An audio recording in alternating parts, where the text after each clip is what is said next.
জাতীয় মসজিদের খতিব পর্যন্ত পালিয়েছে। একটা দেশের কেন্দ্রীয় মসজিদের ইমাম যদি পালিয়ে যায় তাহলে বোঝা যাচ্ছে দেশটা কোথায় গিয়ে দাঁড়িয়েছে। তাহলে আল্লাহ নিজে বিচারপতি, নিজে রায় দেবেন। বিচারপতি যদি খারাপ হয়, যদি চরিত্রহীন হয়, যদি বিবেকহীন হয়, তার রায় যে কত মানুষের জীবন নষ্ট করে দেয় এর বাস্তব প্রমাণে কালামানিক।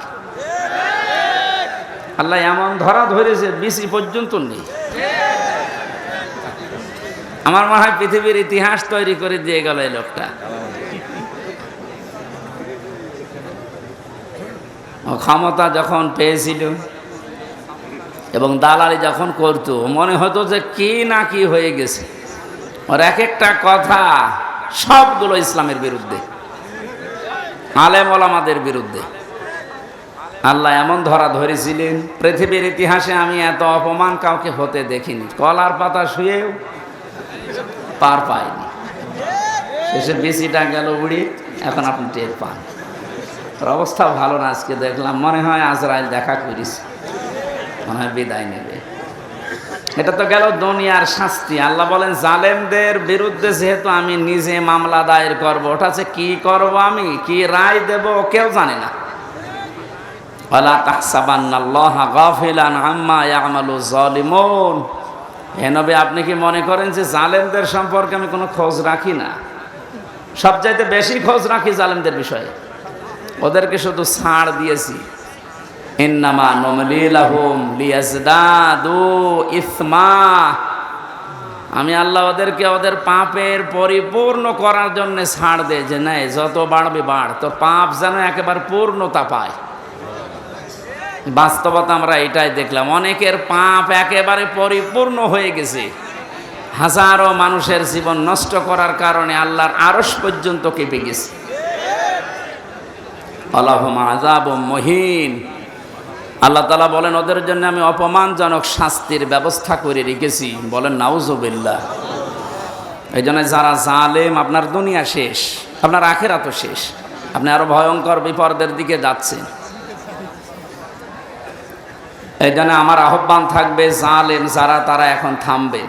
কারণ জালেমের কিন্তু তওবাও কবুল হয় না। ফেরাউনের তওবা কবুল হয়েছিল, কিন্তু এতটুকু বলেছিল আন্নাহু লা ইলাহা ইল্লাল্লাহ বলতে পারেনি। ও যখন ডুবে যাচ্ছিল, একবার উপরে ওঠে আবার পানির নিচে যায়। ফেরেশতা জিবরাইল এসে কাঁদা হাতে নিয়েছিল। তাফসীরে ফি জিলালিল কোরআন, ও যখন বলবে লা ইলাহা ইল্লাল্লাহ বলতে যাবে, তখন এসে মুখের উপরে কাদা লাগিয়ে বলছে তোর আর বলার দরকার নেই, কারণ তুই যা করেছিস। এই জন্য যারা অত্যাচারী হয়, যারা জুলুমবাজ হয়, এই মানুষগুলো যদি মনে করে শেষে ভালো হয়ে যাব, না, তাদের আর তওবা কবুল হয় না। কারণ তাদের পাপের কারণে তারা শেষে ডুবে মরে। এই যে মহিন শব্দটা আছে বলা, কোরআনের প্রতিটি শব্দ কিন্তু 100% সত্য না 98%। আলাহুম আযাবুম মুহিন, তাদের জন্য আমি অপমানজনক শাস্তির ব্যবস্থা করে রেখেছি। ফিদ দুনিয়া ওয়াল আখিরাহ, দুনিয়া এবং আখিরাত। প্রশ্ন আসতে পারে, তারা তো কিছু কিছু মানে, নামাজও পড়ে, রোজা রাখে, দান সাদগাও করে। হ্যাঁ, এবার শুনুন, সূরা বাকারা 1 নাম্বার পারার 12 নাম্বার পৃষ্ঠার 7 নাম্বার লাইনের 85 নাম্বার আয়াতের মাঝের অংশে আছে আফাতুমিনুনা বিবাযিল কিতাবি ওয়া তাকফুরুনা বিবাযি ফামা জাযাউ মান ইয়াফআলু যালিকা মিনকুম ইল্লা খিজিয়ুন ফিল হায়াতিদ দুনিয়া। আল্লাহ পাক বলেন, কোন মানুষ যদি পৃথিবীতে আমার কোরআনের কিছু মানে আর কিছু বাদ দিয়ে দেয়, আমার মনে হয় সারা বিশ্বের যতগুলো দেশে ঘুরলাম, অন্যান্য দেশে যারা কাফের তারা আসলেই কাফের। তা আমাদের যে 96% মুসলিম, আমরা অন্য আর যাই করে আল্লাহ একজন আছে এটা তো বিশ্বাস করি। এই 96% মানুষেরা কি কথা বলে, 4% নয় বাদ দিলাম। এই মানুষগুলোর ভেতরে আল্লাহর এই আয়াতটা 100% আমার মনে হয় মিলে যায়। কিছু মানি আমরা কোরআনের, কিছু জানার পরও অস্বীকার করি, অহংকার করে মুখ ফিরিয়ে চলে যাই। এটা যদি কোরআনের সাথে কারো আচরণ হয়, আপনি নামাজের কথা বললে খুব ধীরস্থিরভাবে শোনেন, মেনে নিতে চান। রোজার কথা বললে খুব ভালোভাবে শোনেন, মেনে নিতে চান। নামাজ যেমন ফরজ, রোজা যেমন ফরজ, আল্লাহর কোরআন দিয়ে ইউনিয়ন থেকে সংসদ চলবে, এইটাও ফরজ। নাকি এইটা রাজনীতি? কে বলেছে আপনাকে রাজনীতি? আপনার নামাজে যদি জান্নাতে নিয়ে যায়, আপনার রাজনীতি জাহান্নামে নিয়ে যাবে না। তাহলে এটা ঠিক করা লাগবে না? অবশ্যই লাগবে। কিছু বললে আপনি শুধু রাজনীতি বলে উড়িয়ে দেন। আরে ভাই, আমি তো কোরআনের চোখ লাগিয়ে দেখতে পাচ্ছি আপনি জাহান্নামে যাচ্ছেন। এটা যদি শুধু দুনিয়ার সাথে সম্পর্কিত হতো, আল্লাহর কসমে যে কোরআন আমি বলতাম না। এটা যেহেতু সম্পর্কিত আখিরাতের সাথে, এই জন্য আপনাকে আমি সতর্ক করছি, আর আপনি নিয়েই এসেছেন জানার জন্যে। আর আমি দুইটা সিস্টেম বলছি। কিয়ামতের ময়দানে আল্লাহ পাক যখন বিচারের ব্যবস্থা করবেন, বিচারের প্রথম ধাপে আল্লাহ দুনিয়ার মানুষকে তার সামনে ডাকবেন স্রেফ একা একা। আমি আমার ঈমান থেকে কথা বলছি। যারা শুনছেন নিজের মনে করে শুনবেন যে প্রত্যেকের জন্য একই কথা। প্রতিটি মানুষ যখন আল্লাহর সামনে দাঁড়াবে, স্রেফ কয়জন করে? আরো জোরে বলুন না। অনেকে ছড়িয়েছে না কিয়ামতে অনেক বাবা অনেক দাদা লক্ষ লক্ষ মুরিদ নিয়ে উঠবে। এটা দাহা মিথ্যা কথা।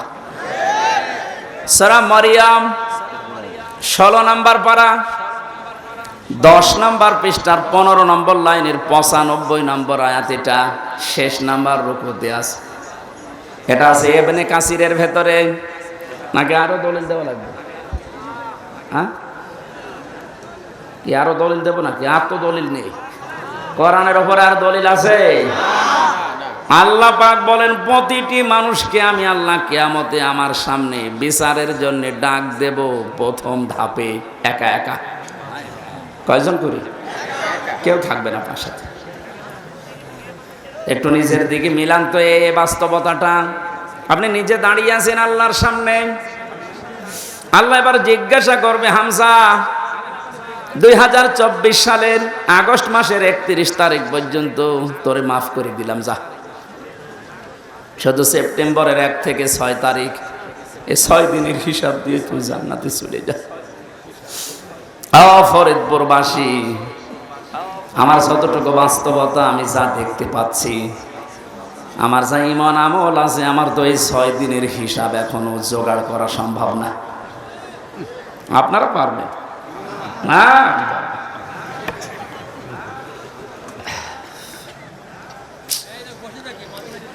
কথাটা শুনতে যত সহজ মনে হচ্ছে, বাস্তবতায় গেলে অত সহজ পাবেন না। আল্লাহর সামনে নিজেকে দাঁড় করান। যার জন্য আপনি অবৈধ পথে ইনকাম করছেন, অবৈধ পথে বেছে নিয়েছেন, কি হবে এদের দ্বারা?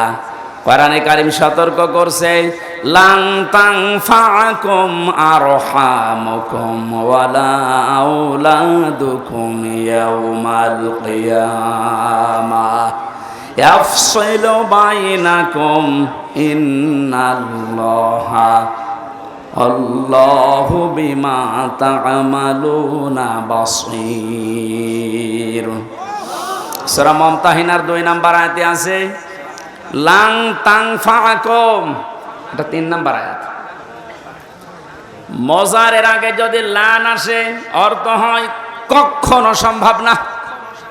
এখানে অনেক আলেম বসে আছে, এই যে লান তানফা নাফা ইয়ানফাউ, এটা মজারে, এর আগে লান দিয়েছেন। আল্লাহ নিজে গ্যারান্টি দিচ্ছেন কখনোই সম্ভব না, কখনোই উপকার করতে পারবে না। তোমাদের সম্পদ আদি, তোমাদের সন্তান আদি, কিয়ামতের ময়দানে কেউ তোমার উপকারে আসবে না। আল্লাহর এই কথাটা যদি আমরা 100 ভাগ বিশ্বাস করতাম, এই দেশে হাজারো মানুষের অবৈধ ইনকাম বন্ধ হয়ে যেত। আমরা ওই যে কিছু ভাষা বিশ্বাস করি, এই জন্য আমাদের অবৈধ পথ বন্ধ হয় না।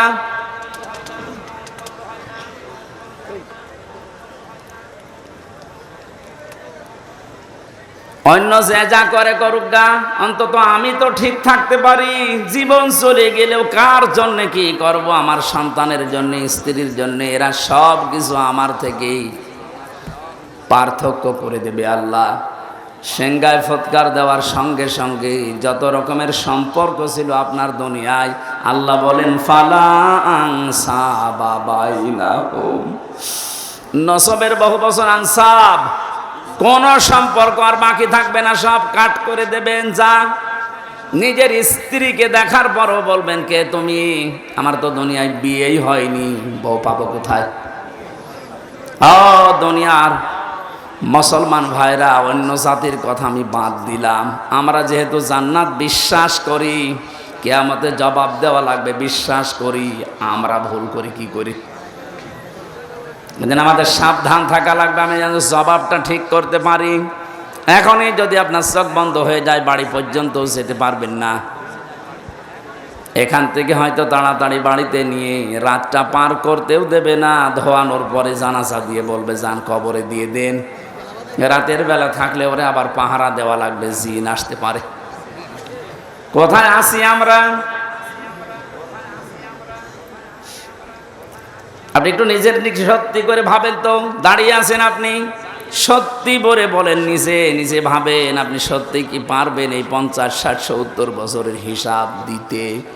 আমার তো 6 দিনেই ভয় লাগছে, আপনি 60 বছর পারবেন কি করে? এক গ্লাস পানিরও হিসাব যদি আল্লাহ নেওয়া আরম্ভ করে, বিশ্বনবী বলেছেন কেউ জান্নাত পাবে না। আল্লাহ যদি দয়া করে বলে যা মাফ করে দিলাম, তাহলে আপনি মাফ পাবেন। তো ওনার তো মাফ পাওয়ার জন্য কয়েকটা গুণ দুনিয়ায় আপনার ওর ভেতরে থাকা লাগবে। ওই কথাগুলো আজকের তেলাওয়াত কি তো আয়াতে আছে। আল্লাহ আমার জন্য গফুর হবেন, ক্ষমাশীল হবেন, দয়াশীল হবেন, মেহেরবান হবেন। কখন? নবীজিকে দিয়ে আল্লাহ বলিয়েছেন। ওই কথাগুলো আজকে তাফসীর আকারে আমরা যেন শুনে মেনে চলতে পারি, বলেন আমিন। বিচারের দ্বিতীয় সিস্টেমে এবার আল্লাহর একা ডাকবেন না, দ্বিতীয় ধাপে এবার ডাকবেন আপনাকে আপনার নেতার সাথে। এটা নামাজের কথা শুনলে যারা আনন্দ পান, রাজনীতির কথা শুনলে যাদের মন খারাপ হয়, এবার এই আয়াতটা আপনি দেখেন তো। ইয়াউমা নাদউ কুল্লা উনাসিন বিইমামিহিম। সূরা বনী ইসরাঈলের 72 নম্বর আয়াতের প্রথম অংশে আছে, আল্লাহ পাক বলেন কিয়ামতে প্রতিটি মানুষকে বিচারের দ্বিতীয় ধাপে এবার আর একা ডাক দেব না, প্রত্যেকটি মানুষকে ডাকবো তার নেতার সাথে। কার সাথে? এই জবাব দেন। আগে নেতা, ইমাম, এরপরে কর্মী। আপনি ভাবেন তো, যার আদর্শ মেনে আপনি রাজনীতি করেন, যাকে আপনি ভোট দেন, যার পেছনে স্লোগান দেন, যার কাছ থেকে টাকা পয়সা খান, এই লোকটা কিয়ামতে আপনার সামনে থাকবে, আপনি পেছনে।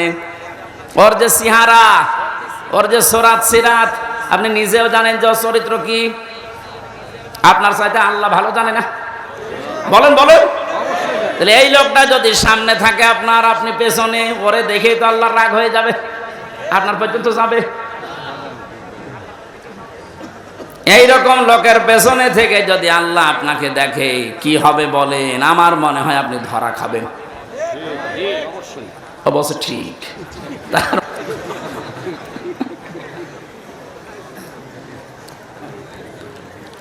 না, আসলে তো ঠিকই বলেছে, কারণ যেরকম চলে ঠিক ওই রকম কায়দায় বলছে। আমরা যেন ধরা না খাই, এই জন্যই তো সতর্ক করছি।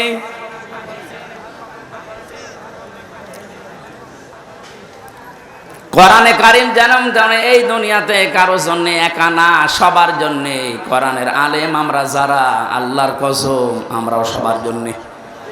আপনাকে আমি বাঁচাতে চাচ্ছি। শুধু নামাজ দিয়ে রোজা দিয়ে যদি জান্নাতে যাওয়া যেত, আব্দুল্লাহ বিন উবাই আপনার আগে জান্নাতে যেত।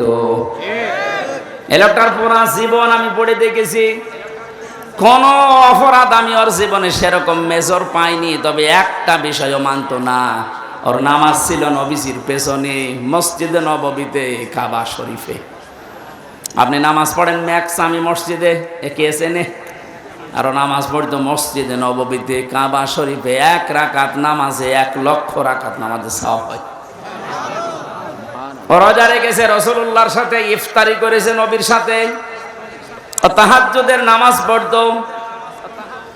ওর যত কিছু আমি পেয়েছি একটা একটা করে মিলিয়ে দেখলাম সবই ঠিক আছে, শুধু রাজনৈতিক জীবনে ওর আদর্শ ছিল আবু জেহেল। এরকম মানুষ দুনিয়ায় নেই, এই কথা বলা লাগবে।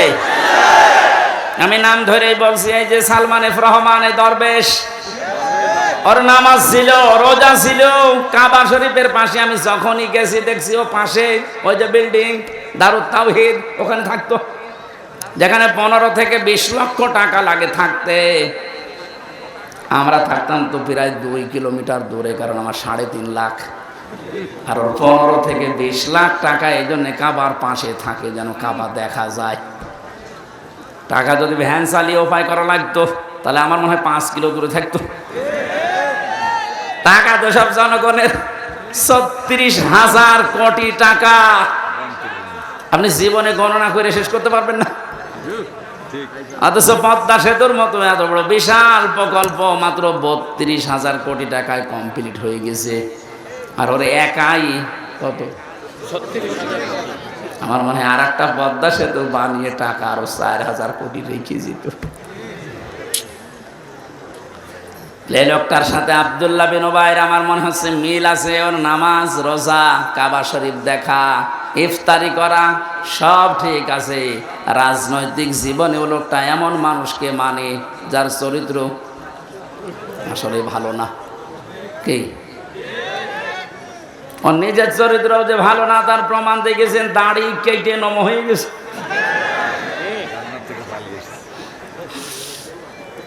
প্রশাসনের লোক যখন ধরতে গেছে ওরা কিন্তু চিনতে পারে নাই। আর একটা ছিল নমক, আইনের চেয়ারে বসে শুধু বেআইনি কথা বলতো। এই লোকটারা যখন ধরে নিয়ে যাচ্ছিল আইনমন্ত্রী, অবশ্য আমি একা কেন, ওই যে বেশ ওর দাড়ি কই, দাড়ি কেটে ফেলে দিয়েছে। যেই লোকটা এত বড় ভাওতাবাজি করতে পারে মানুষের সাথে, যে রাসূলুল্লাহর সুন্নাত, দাড়ি কি হামজার সুন্নাত? কার সুন্নাত? তাহলে অপরাধ বোধ কত বেশি, নিজে কাজ করেছে এই জন্য তো অপরাধী। এত ভয় যে রাসূলুল্লাহর গলায় ছুরি লাগিয়ে দিয়েছে, যা আমার দরকার নেই, আমি আগে বাঁচতে চাই। আল্লাহ বাঁচতে দিয়েছে, এখন পচা ডিম খাচ্ছে।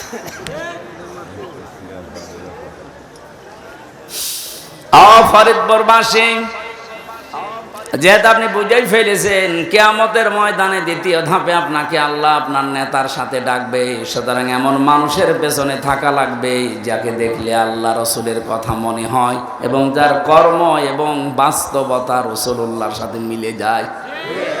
এরকম মানুষ দেশে নেই। আমরা এই প্যান্ডেলের ভেতরে এসে কত কথা বলার পরে বলে ঠিক আছে, এখান থেকে যাওয়ার পরে সব উল্টিয়ে ফেলি। এই জন্য আমাদের কপালের কোনো পরিবর্তন নেই। এবার আর ভুল করা যাবে না। কি কথা বলেন এখানে?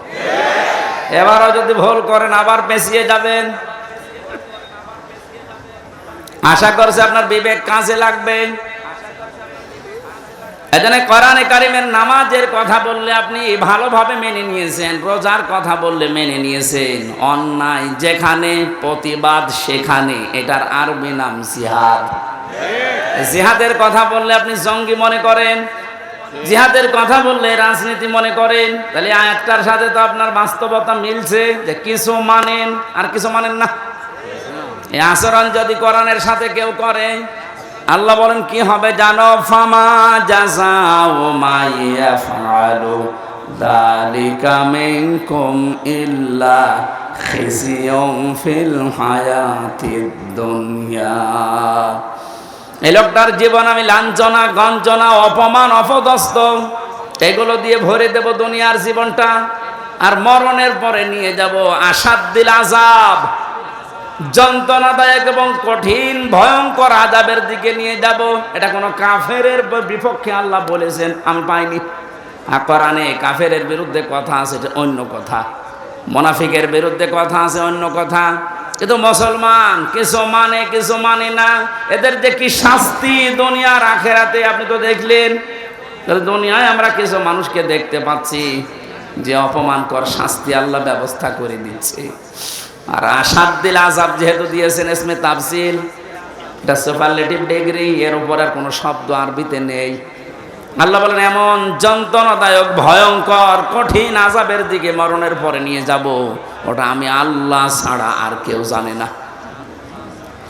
এজন্য জালেম যারা, আপনাদের দুনিয়া শেষ হয়ে গেছে, আখেরাত তো আপনি শেষ করে ফেলেছেন। আপনাদের জন্য বড় আফসোস লাগে আমাদের। আমরাও যদি কোনো জুলুম করি, আমরা নিজেরা আজকে থেকে থেমে যাব। কারণ জালেম, মাজলুম, এই দুইটা শব্দ ভয়ঙ্কর। ইত্তাকি দাওয়াতাল মাজলুম ফাইন্নাহা লাইসা বাইনাহু ওয়া বাইনাল্লাহি হিজাব। নবীজি বারবার জানিয়েছেন উম্মতেরা, যাই করো মজলুমের বরদুয়া থেকে নিজেকে বাঁচিয়ে রাখবা। কারণ মজলুমের বরদুয়া আর আল্লাহর ভেতরে কোনো হেজাব, পর্দা থাকে না, সরাসরি কবুল হয়ে যায়। আজকে কোরআনে কারিমের এই ময়দানে যারা এসেছি কিছু কথা শোনার জন্যে, প্রথমে দোয়া করে নিচ্ছি, আল্লাহ আমার জীবনে যেন কোনো জুলুম না থাকে, আমার দ্বারা কেউ যেন মাজলুম না হয়ে যায়, তুমি আমাকে রক্ষা করবা, বলেন আমিন। যিনি আমাদেরকে এই মাহফিলে নিয়ে এসেছেন, আমরা তার শুকরিয়া আদায় করছি, আলহামদুলিল্লাহ। দরুদ আর সালাম পড়ছে আমাদের নবী মুহাম্মদ রাসূলুল্লাহ সাল্লাল্লাহু আলাইহি ওয়াসাল্লাম। আমাদের আজকের আলোচনার বিষয় হচ্ছে, আল্লাহ নিজে আদেশ দিচ্ছেন, হে রাসূল, 6টা গুণ যারা অর্জন করবে দুনিয়ায়, আপনি তাদের জন্য আমার কাছে ইস্তেগফার করেন, ক্ষমা চান। ক্ষমা করার মালিক একচ্ছত্র কে বলেন তো? আল্লাহ। দুনিয়ার কোনো পীরের আছে? নবীজির আছে? না। ক্ষমা করতে পারে শুধুমাত্র আল্লাহ নিজে।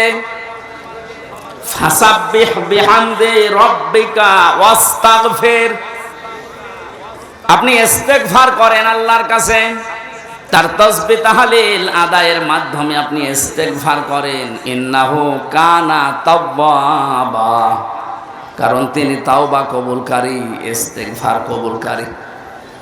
আমার ভালোভাবে শিক্ষা নেওয়ার বিষয় এখানে এইটা, যেহেতু তাওবা কবুল করবেন একজন, তিনি আল্লাহ, তিনি নিজে শিখিয়ে দিচ্ছেন, নবীজি এই 6টা গুণ যাদের ভেতরে আছে আপনি তাদের জন্য আমার কাছে ক্ষমা চান। তাহলে এটা ক্ষমা করার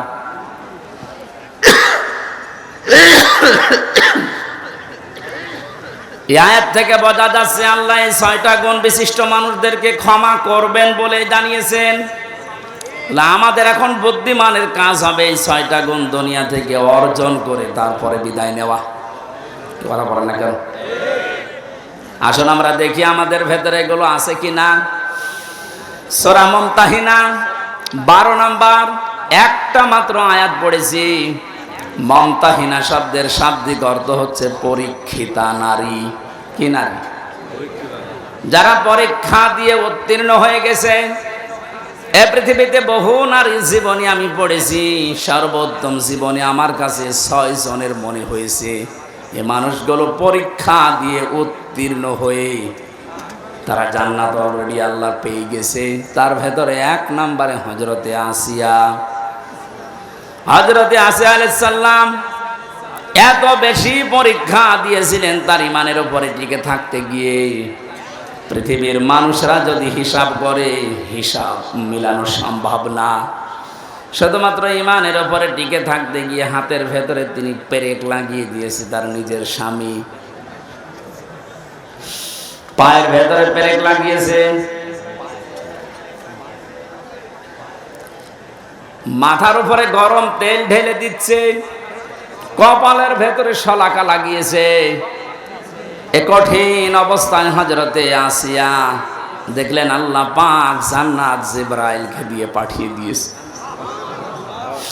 তিনি জান্নাত দেখলেন, ডাক দিয়ে বললেন, ইদি ক্বালাত রাব্বি বনিলি ইনদাকা বাইতান ফিল জান্নাতি ওয়া নাজ্জিনি মিন ফিরআউনা ওয়া আমালিহি ওয়া নাজ্জিনি মিনাল কওমিজ জালিমিন। হযরতে আসিয়া ডাক দিয়েছেন, রব্বুল আলামিন তুমি আমার জন্য জান্নাতের ভেতরে একটা ঘর বানিয়েছো, এভাবে না তৈরি করি তুমি যেখানে আসো ওই জায়গায় একটা ঘর আমার জন্য বানিয়ে দাও, যেন সব সময় তোমারে আমি দেখতে পারি। হযরত আসিয়া দ্বিতীয় নম্বর কথা বলেছিলেন, ওয়ানাজ্জিনি মিন ফিরআউনা ওয়া আমালিহি ওয়ানাজ্জিনি মিনাল কওমিজ জালিমিন। এই মেয়েরা আসেনি, একটু খেয়াল করবেন এবার। সম্মানিতা মা বোনেরা, অনেক বেশি ভালোবাসি আপনাদেরকে, আমি চাই না আপনারা জাহান্নামী হয়ে যান। তাকান, পরীক্ষিতা নারী কাদেরকে বলে, কি পরীক্ষা তিনি দিয়েছিলেন।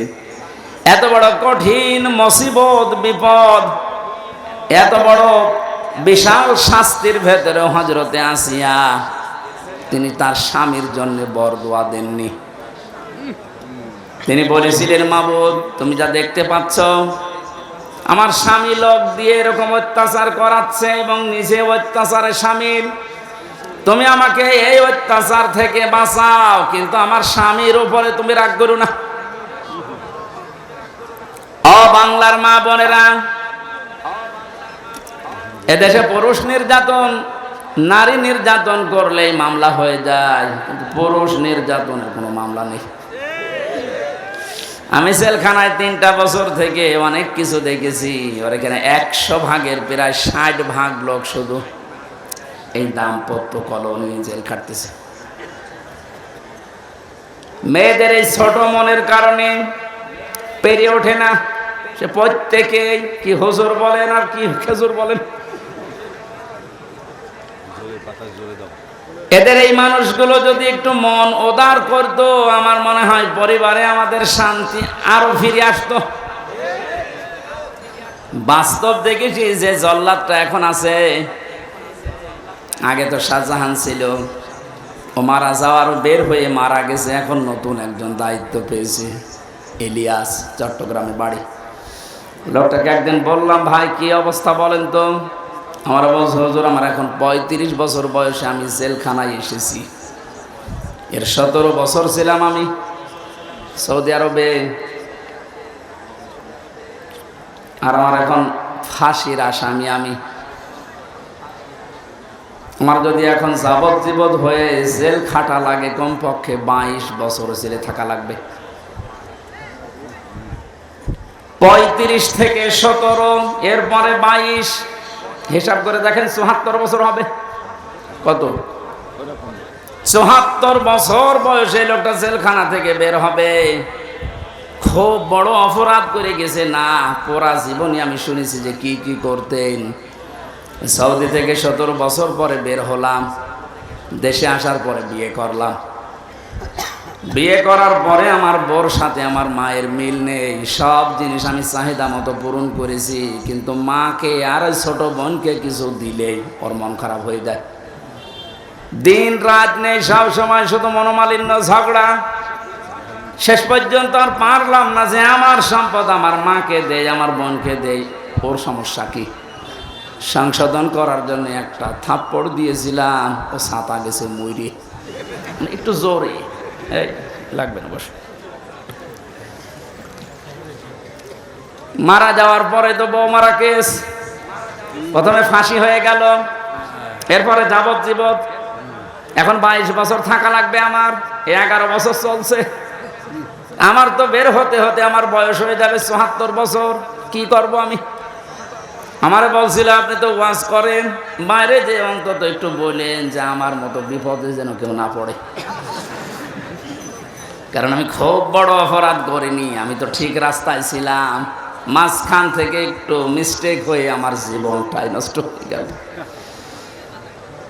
ইলিয়াসের বউ এখনো পর্যন্ত আছে বাইরে। ইলিয়াসের যখন শুনেছে যে ওর যাবজ্জীবন জেল হয়ে গেছে, প্রথমে ফাঁসির কথা শুনে মেয়েটাকে কি, সে তো মারা গেছে, তার যে শাশুড়ি ছিল, এই শাশুড়ি এবং শ্বশুর পরবর্তীতে ওর মা বাবার উপরে এই মেয়েটার জন্য বহু অত্যাচার চালিয়েছিল। ভেতরে যেহেতু যোগাযোগ বিচ্ছিন্ন ছিল, কষ্টের কথাগুলো যখন এসে এসে আমার কাছে বলতো, আমি নিজেই কেঁদে ফেলতাম যে এই লোকটা তো সেরকম মেজর অপরাধ না, আর তো মারার জন্য মারে নাই, শুধু সংশোধনের জন্য একটা থাপ্পড় দিয়েছিল, ছাতা মরে গেছে। স্ত্রীর যদি মনটা উদার হতো, মন যদি বড় হতো, নবীজির হাদিস যদি এই মেয়েটা মানত, বিশ্ব নবী জানিয়েছেন পৃথিবীর মেয়েরা তোমরা যদি মনে করো যে আমার স্বামীর হায়াত বেড়ে যাক, আরো বেশি দিন বেঁচে থাক, আমার স্বামীর সম্পদ সম্মান আরো বেড়ে যাক, তাহলে স্বামীকে মাঝে মাঝে বলবা তার রক্তের সম্পর্ক যেগুলো এগুলো যেন অটুট রাখে, ঠিক রাখে। পৃথিবীর মানুষের সবচেয়ে বেশি রক্তের সম্পর্ক তার মায়ের সাথে। এক কথা বলেন এখন।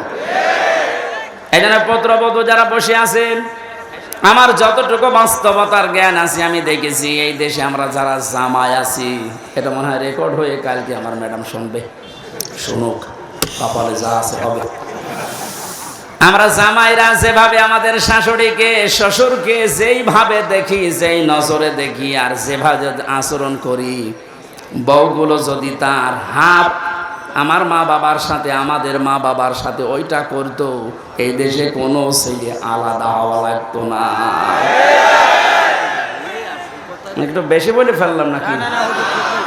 ঠিক মানে 100 ভাগ ঠিক। আপনি অনেকে মনে করেন আমি নামাজ পড়ি, রোজা রাখি, আমি কালো বোরকা পরে বাজারে যাই, আমি জান্নাত পাবো না। মানে কিসের জান্নাত? আপনি তো মানুষের অধিকার নষ্ট করেছেন। আপনি একটু উদার হতে পারেন না? কি করবেন আপনি সম্পদ বেশি নিয়ে?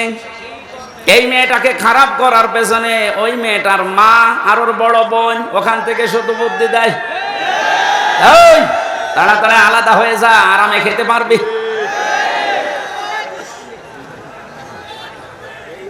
এখানে তাকবীর দেওয়ার দরকার, সব বনাশ হয়ে যাচ্ছে আর তাকবীর দিচ্ছে। যেহেতু পয়েন্টটা এসেছিল, মা বোনেরা হাতে পায়ে ধরে বলছি আপনাদেরকে, বাঁচতে যদি চান 4টা যে ফরজ কাজ আছে তার ভেতরে কিন্তু স্বামীর সেবা, স্বামীর মন জয় করা আপনি পারছেন না। শয়তানের ধোকায় হোক, হ্যাঁ শয়তান তো বসে নেই, আপনাদেরকেও জাহান্নামে নিতে চায়, এই জন্য স্বামীর গুরুত্ব আপনার মন থেকে তুলে দিয়েছে। অথচ নবীজি জানিয়েছেন, আমি যদি এই পৃথিবীতে আল্লাহ বাদে কাউকে সেজদা করার অনুমতি দিতাম, মেয়েদের কানে কানে বলতাম স্বামীর পায়ে সেজদা করো। কত দামি জিনিস, আর তাকে ধরে ধরে আপনি অপমান করেন, মারেন। আমি তাফসীর থেকে একটা পয়েন্ট লিখেছি, ইহুদিদের মেয়েদের ভেতরে স্বভাবগুলো আছে। আল্লাহর নবী জানিয়েছেন এই পৃথিবীর ময়দানে দাজ্জাল তার মিশন চালু করার জন্য 7টি কাজ করে যাচ্ছে, কিয়ামত পর্যন্ত এটা করবে। মেয়েরা যারা এসেছেন আপনারা যেন সাবধান হয়ে যান, এর জন্য বলছি দাজ্জালের মিশন হচ্ছে 7টি। আর ইহুদিদের মেয়েদের যে গুণগুলো আছে এগুলো আমাদের ভেতরে প্রবেশ করাতে চাই। মহিলা প্যান্ডেলে যারা আছেন আপনি মেলাবেন, আমি তাফসীর থেকে তুলেছি। 1 নম্বরে আন্নানা। আন্নানা বলা হয় ওই সমস্ত মেয়েদেরকে যে মেয়েরা স্বামীকে বলে তুমি যা করবা সব আমার জন্যে, আর বাকি সব ডিলেট। এরকম মেয়েদের মন দেশে নেই। এটা দাজ্জালের একটা মিশন। প্রথম যেই মেয়েকে দাজ্জাল টার্গেট করবে, মনে করবেন ওর ভেতরে এই গুণটা পয়দা হবে, এই দোষটা, যে যা করবা তুমি সব আমার জন্য, বিয়ে আমারে করেছো, এখন তোমার মা বাবা বোন ভাই যা আছে চাচা ফুফু সব ডিলিট করো। এরকম মন, এরকম কথা বলে, এরকম বউ দেশে আছে না নেই? আপনি বিশ্বাস করতে পারেন ওই মহিলাকে দাজ্জাল টার্গেট করেছে, ওকে জাহান্নামে নেওয়ার জন্য। 2 নম্বরে মান্নানা, যে মহিলা খালি খোঁটা দেয়, বাবার বাড়ির কথা তুলে মাঝে মাঝে স্বামীর মনে কষ্ট দেয়, খোঁটা দেয়, তুমি আমার চেনো, আমি চেয়ারম্যানের মেয়ে, আমার ভাই একটা মাস্তান। 3 নম্বরে হান্নানা, যে স্বামীর খেদমত করা দরকার এটা করে না, আর উল্টা খেদমত নেয়।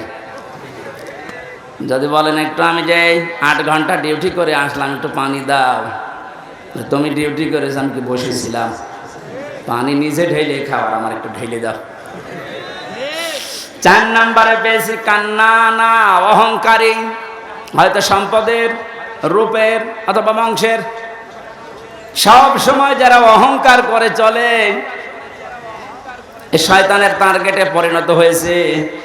5 নম্বরে বেশি হাদ্দাকা, স্বামীর পছন্দের যারা গুরুত্ব দেয় না।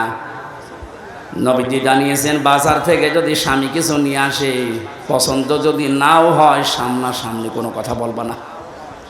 অথচ আপনি আপনার টার্গেট মতো, সমর্থ মতো এত কষ্ট করে একটা শাড়ি নিয়ে আসবেন, জীবনও ওর মনই পাবেন না। এরকম বউ আছে? কার হাত তোলেন তো।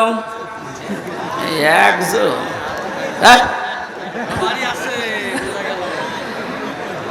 6 নম্বরে বেশি সাদ্দাকা, যারা হারামের প্রতি উৎসাহ দেয় স্বামীকে। খালি মাঝে মাঝে অন্যের তুলনা তুলে ধরে যে কি করো, পাশের বাড়ি দেখো না, ওর বেতন তো তোমার চাইতে কম। এই যে হারামের প্রতি আপনি উৎসাহ দিচ্ছেন, লোক নবীর স্ত্রীর সাথে আপনাকে জাহান্নামে থাকা লাগবে। কথা বুঝতেছে? নিজের চরিত্র ভালো তাতে কি হয়েছে? আপনি যদি হারাম কাজের প্রতি উৎসাহ দেন, কাউকে সাহায্য করেন, কিয়ামতে আপনি লোক নবীর স্ত্রীর সাথে জাহান্নামে থাকা লাগবে। এটা তো আমি বানালাম নাকি? সূরা আরাফ 8 নম্বর পারার 20 নম্বর পৃষ্ঠার 3 নম্বর লাইনের 83 নম্বর আয়াত তাফসীর থেকে বলছে, আল্লাহ রাব্বুল আলামিন 2 জন ফেরেশতাকে পাঠালেন। 2 জন ফেরেশতা এসে লোক নবীর কাছে এসে বলে, আল্লাহর নবী, আপনার উম্মতদেরকে নিয়ে আপনি এখান থেকে চলে যান, আমরা মাগরিবের সময় আল্লাহর গজব এখানে নাজিল করব। কিন্তু সাবধান, ফাআনজাইনাহু ওয়া আহলাহু ইল্লা ইমরাতাহু কানাত মিনাল গাবিরিন। আপনার স্ত্রীকে আপনি নিতে পারবেন না, যারা আছে বাকি সবাইকে নিয়ে যান। আপনাকে যারা স্বীকার করেছে আপনার উম্মত, নিয়ে যান, স্ত্রীকে নেবেন না। প্রশ্ন আসতে পারে, লূত নবীর স্ত্রীর চরিত্র খারাপ ছিল? না না, পৃথিবীর কোন নবীর স্ত্রীর চরিত্র খারাপ ছিল না, কারণ হারাম রক্তের ভেতরে আল্লাহ নবীদের রক্ত ঢুকান নাই। এজন্য নবীদের স্ত্রীর চরিত্র ভালো ছিল। কিন্তু এই মহিলা চরিত্রহীনাও ছিল না, চরিত্র খারাপও ছিল না, কিন্তু তলে তলে চরিত্রহীন মানুষদেরকে সাপোর্ট করত। ওই জামানায় একটা গণা ছিল, পুরুষে পুরুষে জেনা, মহিলা মহিলায় জেনা করত, ওইটাও সাপোর্ট করত, নিজে করতো না, শুধু সাপোর্ট করত। একটু চিন্তা করেন তো, এত বড় একটা জলিলুল কদর নবী লূত আলাইহিস সালাম, তিনি ইব্রাহিম নবীর ভাগ্নে, এত বড় নবীর ভাগিনা, নিজে নবী, তার স্ত্রী নবীর স্ত্রী হওয়ার পরেও নিজের চরিত্র খারাপ না, চরিত্রহীনাও ছিল না, শুধু হারাম কাজ যারা করে তাদেরকে সহযোগিতা করত, সাপোর্ট করত, ভালোবাসত, যে ঠিক আছে। এইটা করার কারণে আল্লাহ তাকে বললেন, ছেড়ে দাও, ওকে আমি জাহান্নামের, ওকে গজব নাজিল করে ধ্বংস করে জাহান্নামে দেব। রাজবাড়ি ফরিদপুরবাসী অনেকেই মনে করছে আমার নিজের চরিত্র তো ভালো, আমি কোনো অন্যায় কাজে যাই না, কিন্তু এমন মানুষকে সাপোর্ট করেন যার চরিত্র ভালো না। এ দেশের কথা বলছি না, এক কথা বলছেন কেন? মা বোন যারা এসেছেন, হযরতে ফাতেমাতুজ জোহরাকে আল্লাহ যে 2টা কারণে জান্নাতের নেত্রী বানিয়েছেন মেয়েদের, তার 1 নম্বরে কোনো দিন তিনি স্বামীকে হারাম কাজে উদ্বুদ্ধ করেননি। না খেয়ে থেকেছেন 3 দিন পর পর। আপনি সহ্য করতে পারবেন? 3টা দিন মানে 72 ঘন্টা না খেয়েছিলেন নবীর মেয়ে, তারপরও স্বামীকে দিয়ে কোনো হারাম কাজ করতে উদ্বুদ্ধ করেননি। আর আপনার কোনো অভাব নেই, এর বড় স্বামীকে দিয়ে বাম হাতের ইনকাম করান। আজকে একটা এসপির স্ত্রী তার স্বামীর বিরুদ্ধে নিজে মামলা দিচ্ছে। সম্মানিত মা বোনেরা, আমাদের হুঁশ হবে একদিন, যেদিন আজরাইল আসবে, ওই সময় হুঁশ হয়ে আর লাভ হবে না। এখনই হুঁশ ফেরা দরকার। 7 নম্বরে বেশি বাররাক, এটা না বলাই ভালো। হ্যাঁ, বলে আমি মায়ের খাই। বাররাকা মানে এমন স্ত্রী যে স্বামীর গায়ে হাত তোলে। এই কথা বলছে না কেন? এরকম মানুষ দেশে নেই?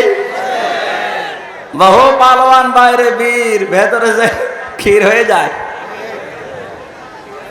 এটা দাজ্জালের যে 7টা মিশন নারীদেরকে নিয়ে এখানে যারা এসেছে, এই মেয়েরা যেন এই মিশনে এই খপ্পরে না পড়ে, বলেন আমিন। এত বড় কঠিন মুহূর্তেও হযরতে আসিয়া তার স্বামীর জন্য বরদোয়া দেননি। হ্যাঁ, তিনি বলেছিলেন, আল্লাহ তুমি আমাকে বাঁচাও, নাজ্জিনি মিন ফিরআউনা ওয়া আমালিহি ওয়া নাজ্জিনি, একালিপ করে টান আছে। তুমি আমার স্বামীর অত্যাচার এবং যাদেরকে দিয়ে অত্যাচার করাচ্ছে জালেমদের কবল থেকে তুমি আমাকে বাঁচাও, কিন্তু আমার স্বামীর উপরে তুমি গজব দিও না। এত বড় কঠিন মুহূর্তেও যদি বরদোয়া না দিতে পারে, আপনার কি হয়েছে? একটা সাবান কম হলে আপনি খোঁটা দেন, বরদোয়া দেন, উল্টা পাল্টা কথা বলেন। পরীক্ষিতা নারী হওয়ার জন্য 28টা গুণ মেয়েদের অর্জন করা লাগে। সূরা নিসার ভেতরে ধারাবাহিকভাবে আল্লাহ দিয়েছেন। ইবনে কাসির তাফসীরটা মেয়েদেরকে পড়াবেন। আমার আজকের আলোচনার বিষয় ওইটা না, শুধু নামকরণটা বললাম। সূরা মুমতাহিনা শব্দের শাব্দিক অর্থ পরীক্ষিতা নারী। কি নারী? পরীক্ষিতা নারী। যে সমস্ত মেয়েরা পরীক্ষা দিয়ে পাশ করেছে তাদের ভেতরে 6টা গুণ আপনি হে নবী দেখতে পাবেন। এরা যখন আপনার কাছে বায়াত নেবে বলে আসবে, তাদেরকে আপনি বলবেন, মেয়েরা এসেছিল নবীজির কাছে, এসে বলে, হে রাসূল, আমরা আপনার সাথে হাত মিলাতে চাই। ইবনে কাসির মুফাসসির বলেন, বিশ্ব নবী জানিয়েছেন, ওই সময় আমি মেয়েদের বেগানা মেয়ের সাথে হাত মিলাই না। অথচ বাংলাদেশে আমরা বহু পীরের নামে কলঙ্ক দেখছি, ওরা মেয়েদেরকে পর্যন্ত মুরিদ বানায়। এই কথা বলছেন? পুরুষের জন্য মহিলাকে মুরিদ বানানো, তার খেদমত নেওয়া জায়েজ আছে? বলেন বলেন। এগুলো যারা করছেন না বুঝে করছেন, আপনি থামেন। বিশ্বনবী জানিয়েছেন, হ্যাঁ, এই পৃথিবীতে 3টা জিনিস আমার কাছে সবচাইতে বেশি প্রিয় লাগে, ভালো লাগে। তার 1 নম্বরে আমার নিজের স্ত্রী। কার স্ত্রী? নিজের স্ত্রী। জাওজাতি, আমার নিজের স্ত্রী ভালো লাগে আমার কাছে। আমাদের কাছে স্ত্রী ভালো লাগে, তবে নিজেরটা ছাড়া অন্যেরটা। কথা বলছেন? এই জন্য হাজারো মানুষের দেখবেন লাইন চলছে এখনো, এই যে পরকিয়া প্রেম যারা করে, আমিন, হয়তো 3টা ক্ষতি হয়ে যাবে দুনিয়ায় আর 3টা আখেরাতে। পরকিয়া প্রেমে যারা লিপ্ত আছেন, আপনার 1 নম্বরে চেহারার উজ্জ্বলতা, নূর আল্লাহ নষ্ট করে দেবে। 2 নম্বরে আপনার হায়াত আস্তে আস্তে কমে যাবে। 3 নম্বরে যখন মারা যাবেন ঈমান পাবেন না। একটা সংসার নষ্ট করার জন্য বেঈমান হয়ে মরবেন। এ লাইনে আছে নাকি এলাকায় কেউ? যদি থাকেন আপনি থেমে যাবেন আশা করছি। বিশ্বনবী বলেন, 2 নম্বরে আমার কাছে নামাজ ভালো লাগে, 3 নম্বরে আমার কাছে সুগন্ধি ভালো লাগে। এই 3টা আমাদের কাছেও যেন ভালো লাগে, সেই ব্যবস্থা আল্লাহ করে দেন। বলেন আমিন। নবীজিকে আল্লাহ ঘোষণা দিলেন, ইয়া আইয়ুহান নাবিয়্যু, হে নবী, ইযা জাকাল মুমিনাতু, মুমিন নারীরা যখন আপনার কাছে আসবে, ইউবাইউনাকা, যে আমরা বায়াত নিতে চাই, পর্দার আড়াল থেকে আপনি তাদেরকে বায়াত দেবেন 6টা বিষয়ে। যদি এগুলো তারা মানতে পারে, আপনি নিজে তাদের জন্য আল্লাহর কাছে ক্ষমা চাবেন। যেহেতু আল্লাহ শিখিয়ে দিচ্ছেন, তার মানে 6টা কাজ করতে পারলে আল্লাহ নিজে আমাদেরকে মাফ করবেই। 1 নম্বরে দিয়েছেন, আলা আল্লাহ ইউশরিকুনা বিল্লাহি শাইআ। এখান থেকে একটা মাসলা বের হয়। বসেন তো, বসেন, লাগবে, বসেন। এখান থেকে একটা মাসলা বের হয়। পৃথিবীতে যদি কেউ মুরিদ হতে চান, বায়াত নিতে চান কারো কাছে, এই 6টা বিষয়ে বায়াত নেওয়া লাগবে। বাংলাদেশে এখন 48,000-এর উপরে পীর আছে। কত? ভারতের এই কলকাতার, আসামে আরো বেশি। আমি তো 17, 18, 19, 20 এই সমস্ত সালগুলোতে ভারতের এই কয়েকটা রাজ্যে দেখেছি ও ঘরে ঘরে পীর, বিশেষ করে মুর্শিদাবাদ আর নদিয়া, হুগলি, এই সমস্ত জায়গায় জায়গায় পীর। ওরা পীরটা ওরা ব্যবসা হিসাবে নিয়েছে। বাংলাদেশের জরিপে যেটা সরকারি 48,000। আপনারা যদি মরিদ করতে চান, বায়াত দিতে চান, প্রথমে আপনাকে বলা লাগবে যে আমার দরবারে কোনো শিরিক চলবে না। আল্লাহ বাদে অন্য কাউকে সেজদা দেওয়া কি? আল্লাহ বাদে অন্য কাউকে ডাকা কি? তাহলে যেই দরবারে সেজদা দেওয়া হয় সে মানুষকে হোক, কবরে হোক, মাজারে হোক, এবং আল্লাহ বাদে অন্য কাউকে ডাকা হয়, এটা কি? আরো জোরে। এগুলো যে দরবারে হচ্ছে এখানে মুসলমান যেতে পারে? যাচ্ছে না? আশা করছি আপনি থামবেন। আপনি বায়াত যদি নিতে চান এমন দরবারে যাবেন যেখানে গেলে প্রথমে বলে শিরিক করা যাবে না। শিরিক কি? না। পুরা কোরআন শরীফের ভেতরে আমি 4 প্রকার শিরিক পেয়েছি প্রধানত। শিরিক বিল জাত, শিরিক বিল সিফাত, শিরিক বিল ইখতিয়ারা, শিরিক বিল হুকুক। এ প্রত্যেকটা আবার 4 প্রকার করে আছে। 4 4 16 প্রকার। এটা আবার প্রতিটা 4 প্রকার করে আপনি 48 প্রকার পাবেন। এরপরে 72 প্রকার, এরপরে 120 প্রকার দেওয়া আছে। তাফসিরে হাক্কানি খোলেন, শিরিক 120 প্রকার পয়েন্ট আকারে দিয়েছে। এতগুলো শিরিক যদি এখন পয়েন্ট আকারে একটা একটা করে বলতে যায়, সব লিখেছি, সময় যাবে আর গরমে আমারও সহ্য হচ্ছে না, এই জন্য খুব তাড়াতাড়ি করছি। এগুলো একটু পড়ে নেবেন যে শিরিক আল্লাহ যেটা পারে ওটা অন্য কেউ পারে, এটা বিশ্বাস করার নাম শিরিক।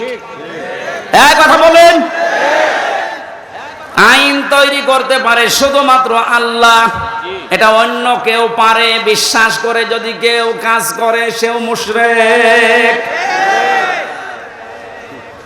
এখানে 53 বছর তো চললো, আমরা দেখলাম। বাবা চালিয়েছিল, স্বামী চালিয়েছিল, চাচাও চালিয়েছে 9 বছর, বউ চালিয়েছে অনেক দিন, ভাবিও চালিয়েছে, সবাই চালিয়েছে মানুষের তৈরি করা নিয়ম নীতি আইন কানুন দিয়ে। এটার সাথে দ্বিমত আছে? বলেন বলেন। 53 বছরে কাঙ্ক্ষিত মানের শান্তি আপনি দেখলেন কেমন? এখন তো শুধুমাত্র দেখতে বাকি আছে এই কোরআন দিয়ে দেশ চললে কেমন দেখা যায়।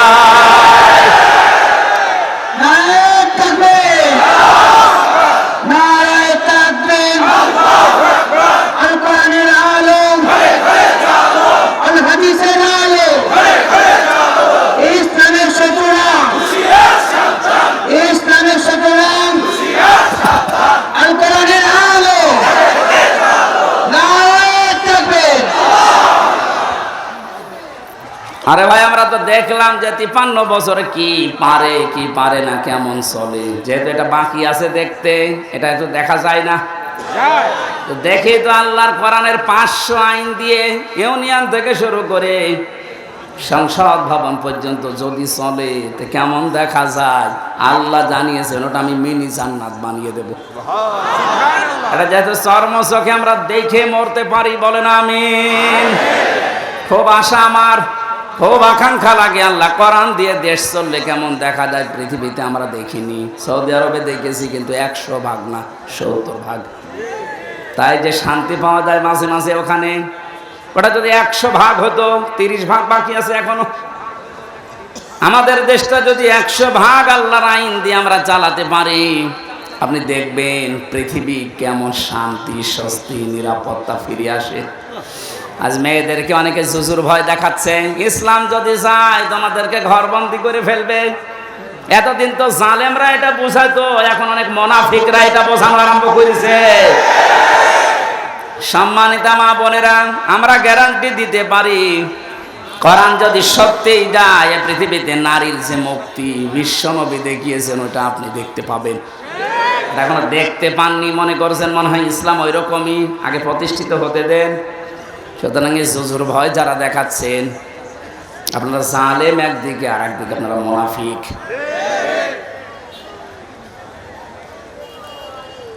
যে শিরিক যদি আমরা এখন শিরিক বিল জাত, শিরিক বিল সিফাত, শিরিক বিল ইখতিয়ার, শিরিক বিল হুকুক এভাবে পয়েন্ট আকারে একটা একটা করে শুরু করি, আল্লাহ যেটা পারে ওইটা অন্য কেউ পারে বিশ্বাস করার নাম শিরিক। আল্লাহ পারে আইন দিতে, অন্য কেউ পারে না।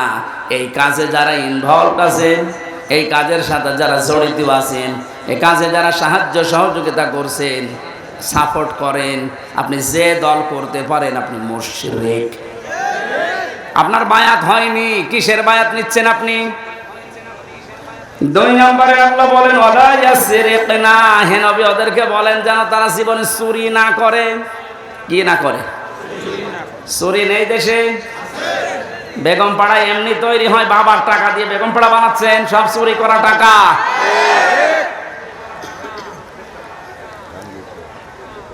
এই যে প্রশাসনের উপরে যাদের রাগ আজ, আমি তো বাস্তবে দেখেছি ওদের সাথে মিশে, মাত্র কয়েকজন উপরে এই শয়তানরা এত কামিয়েছে, এত চুরি করেছে, এখন আর এই মানুষগুলো রাস্তায় বের হতে পারছে না ওদের কারণে। আজকেও কয়েকটা লাইভ দেখেছি, এসআই এবং এএসআই কনস্টেবল সাধারণ যারা ডাক দিয়ে বলছে আমাদের নিজেদের অপরাধের জন্য যদি শাস্তি দিতে চান আমাদের দিন। আমরা তো হুকুমের দাস ছিলাম, ওপর থেকে যে মানুষগুলো আমাদের জীবনটা এভাবে নষ্ট করে দিল, আজ আমরা স্বাভাবিক জীবনে যেতে পারি না। অবশ্যই তাদেরকে আইনের আওতায় এনে শাস্তি দেন এবং ওদের সম্পদগুলো সব বাঁচাতে পারেন। আমরা এটা চাই।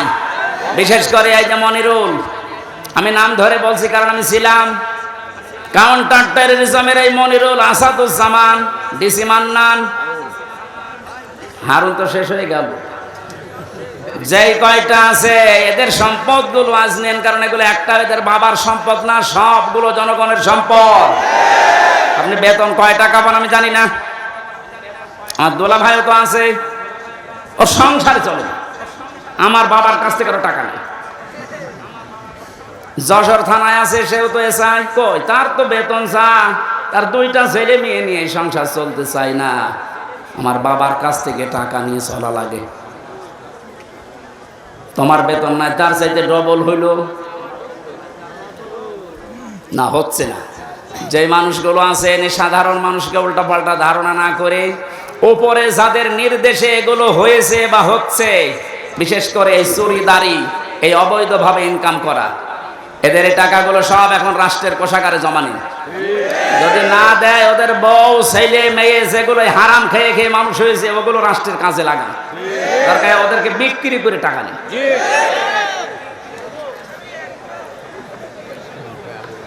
চুরির এইটা যদি আমরা শপথ নিতে পারতাম যে চুরি করব না, চুরি বন্ধ করব, এ দেশটা কিন্তু দাঁড়িয়েছে। তো এক দরবেশে যদি এত টাকা চুরি করে থাকে, বাকি যারা দরবেশের ভান ধরিস, তাদের অবস্থা কি? ওরাই আসেনি না, জেনা করা যাবে না। এ জেনা শুধু হাতের জেনা, মুখের জেনা, চোখের জেনা, অন্তরের জেনা, লজ্জা স্থানের জেনা। এই জেনাগুলো আজ বন্ধ করার জন্যে যে যেখানে আসি ওই জায়গা থেকে দায়িত্ব নেওয়া লাগবে, বিশেষ করে মেয়েদের আগে, কারণ জেনা এ শব্দ শুরুই আল্লাহ করেছেন মেয়েদের দিয়ে। আযানিয়াতু ওয়াজ্জানি ফাজলিদু কুল্লা ওয়াহিদিন মিনহুমা মিয়াতা জালদা। আল্লাহ পাক বলেন জেনাকারিনী এবং জেনাকারী, আগে কার নাম? মেয়েদের নাম। এই জন্য মা বোনেরা আপনারা নিজেদেরকে কন্ট্রোল করেন।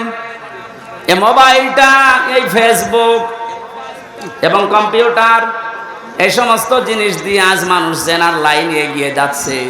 আগে হ্যালো হ্যালো, এরপরে শেষ পর্যন্ত লজ্জা স্থান দিয়ে শেষ হয়। যে এলাকায়, যে দেশে, যে অঞ্চলে জেনা বেড়ে যায়, প্রকাশ্য হোক গোপনে হোক, ওখানে আল্লাহর 8টা গজব নাজিল হয়। কয়টা? এমন মহামারী রোগ আল্লাহ ছড়িয়ে দেয় যার চিকিৎসা পৃথিবীতে নেই। এই জন্য আমরা সাবধান হব। আমাদের এই দেশটা জেনা যেগুলো চলছে, এগুলো কি করে বন্ধ করা যায় নিজ উদ্যোগে, পারিবারিকভাবে, সামাজিকভাবে। আদ-দাজ্জুসু লা ইয়াদখুলুল জান্নাহ, নবীজি জানিয়েছেন দাজ্জুস জান্নাতে যাবে না। দাজ্জুস বলা হয় ওই পুরুষকে যে তার মেয়েকে, যে তার বউকে, তার বোনকে, তার মাকে কন্ট্রোল করতে পারে না। ওগুলো আরো মানুষ দিয়ে দেখায়, শান্তি পায়। এই পৃথিবীতে একটা মাত্র প্রাণী আছে যে তার লজ্জা স্থান উল্টা করে মানুষকে দেখিয়ে আনন্দ পায়, তার নাম কুকুর। নাম কি? লজ্জাস্থান ঢেকে রাখার জন্য কিন্তু অনেক বড় লেজ আল্লাহ তাকে দিয়েছে, কিন্তু লেজ উল্টো করে দেখায়। কথা বলছেন না কেন? আপনার শরীর ঢাকার জন্য এত বড় কাপড়ের ব্যবস্থা, 12 হাত, এরপরও আপনার পেট দেখা যায়, এরপরও আপনার পিঠ দেখা যায়। কুকুর যেমন নিজের লজ্জাস্থান থেকে আনন্দ পায়, আপনিও এক প্রকার কুকুর।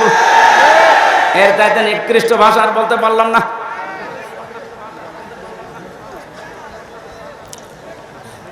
আশা করছি আপনি থামবেন। একটা মহিলা যদি বেপরদা আছে না এই সমস্ত করার কারণে জাহান্নামী হয়ে যায়, কমপক্ষে 4 জন পুরুষ কিয়ামতের সঙ্গে নিয়ে যাবে। প্রথমে তার বাবাকে, এরপরে বড় ভাইকে, এরপরে স্বামীকে, এরপরে বড় ছেলেকে। আপনি বলেন তো, এক একজন মহিলা যেভাবে চলছে আজ, এভাবে যদি চলতে চলতে ওরা জাহান্নামে যায়, আমাদেরকে যারা 4 জনের নাম বললাম, হয়তো আমি কারো বাবা, নাই স্বামী, নাই বড় ভাই, নাই বড় ছেলে, জান্নাত পাওয়া সম্ভব হবে? এই জন্য কন্ট্রোল হয়। জেনার পরিবেশগুলো বন্ধ করা দরকার আস্তে আস্তে। আল্লাহ পাক বলেন ওয়ালা ইয়াকতুলনা ওয়ালাদাহুন্না, খাবারের ভয়ে সন্তানকে হত্যা করো না। এখানে কয়েকটা মাসলা বের হয়। আপনাদের মনে হয় কষ্ট হয়ে যাচ্ছে নাকি? আমার তো কষ্ট হচ্ছে। আপনার একটা ফ্যানের ব্যবস্থা যদি করতেন আগে থেকে, এই ঝামেলাটা হতো না। এখন ওইভাবে হয়, মানুষ একবারে একজন দাঁড়িয়ে দাঁড়িয়ে বাতাস দেবে, ওর জীবন না, ওরা বাতাস দিয়াবেন। ফ্যান দিলে কত থেকে ভালো। ওয়ালা ইয়াতিনা বিবহতানিন ইয়াফতারিনাহু বাইনা আইদিহিন্না, জেনে বুঝে কোন মানুষ যেন একজনের উপরে অপবাদ চাপিয়ে না দেন, এই সিদ্ধান্ত নিয়ে, এই বায়াত নিয়ে আমার কাছে আজকে থেকে যান। এই গোনাটা বাংলাদেশ সহ বিশ্বে এখন বহু জায়গায় আরম্ভ হয়েছে। কিচ্ছু জানে না যে লোকটা, আন্দাজে তার উপর একটা অপবাদ দোষ চাপিয়ে তার জীবনটা ধ্বংস করে দেওয়া হচ্ছে। কথা বলেন ঠিক কিনা? বহু ভুক্তভোগী মানুষকে আমি জেলখানায় পেয়েছি, একেবারে নিরপরাধ, কিচ্ছু জানে না ও বিষয়ে, আন্দাজে দোষটা চাপিয়ে তার সংসারও শেষ, তার জীবনটাও শেষ করে দিলেন। এ গোনা আপনি মাপ পাবেন না। অপবাদ দেওয়া থেকে আমাদের বিরত থাকা লাগবে। খুব মারাত্মক অপরাধ এটা, অপবাদ।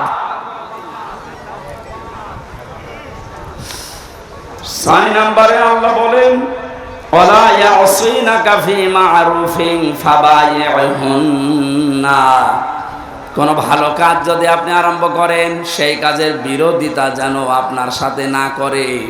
এজন্য আমরা কোনো ভালো কাজে আঞ্জাম দিলে দল মত দেখা যাবে না, ওই কাজে আঞ্জাম দেওয়া লাগবে। আজকে কোরআন প্রচার হচ্ছে বিনা দ্বিধায় নির্দ্বিধায়, কোনো পারমিশন লাগছে? কোনো ঝামেলা আছে? এই ভালো কাজে আমাদেরকে সাহায্য সহযোগিতা করা, যতটুকু পারা যায় এগিয়ে আসা লাগবে।